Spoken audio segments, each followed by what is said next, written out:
వీడియోలో నేను చెప్పబోయేదని వింటే ఒక ఇండియన్గా మీరైతే ఖచ్చితంగా గర్వపడతారు. అదేంటో తెలుసుకోవాలనుకుంటే ఈ వీడియోని పూర్తిగా అయితే చూడండి. ఆగస్టు 23, 2023న ఇస్రో వాళ్ళు చంద్రుడి మీదకి చంద్రయాన్ లాంచ్ చేసిన విషయం మనందరికీ తెలిసిందే. అయితే ఇది అప్పట్లోనే ఒక సెన్సేషన్. సౌత్ పోల్ మీదకి లాంచ్ చేసిన మొదటి రోవర్గా ఇదైతే చరిత్ర ఎక్కింది.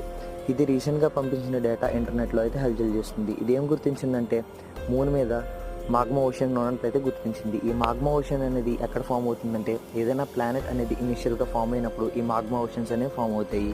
ఈవెన్ ఇది ఎర్త్ క్రస్ట్లో కూడా మాగ్మా ఓషన్స్ అయితే ఉండడం జరిగింది. దీన్ని బట్టి అక్కడ శాస్త్రవేత్తలు ఏం గుర్తించారంటే మూన్ మీద లైఫ్ ఉండే అవకాశం ఉందని చెప్పి శాస్త్రవేత్తలు అయితే గుర్తించారు. ఇది ఒక గొప్ప డిస్కవరీ. అండ్ అలాగే ఇంకొక గర్వపడే విషయం ఏంటంటే రేపు 23న జరిగే నేషనల్ స్పేస్ డే రోజున చంద్రయాన్ 3 ఫస్ట్ యానివర్సరీని అయితే సెలబ్రేట్ చేసుకుంటుంది. ఇది ఒక ఇండియన్గా మనం గర్వపడాల్సిన విషయం. ఇలాంటి మరిన్ని విషయాలు తెలుసుకోవాలనుకుంటే మన ఛానల్ని ఇప్పుడే సబ్స్క్రైబ్ చేసి పక్కనే ఉన్న బెల్ ఐకాన్ అయితే క్లిక్ చేయండి.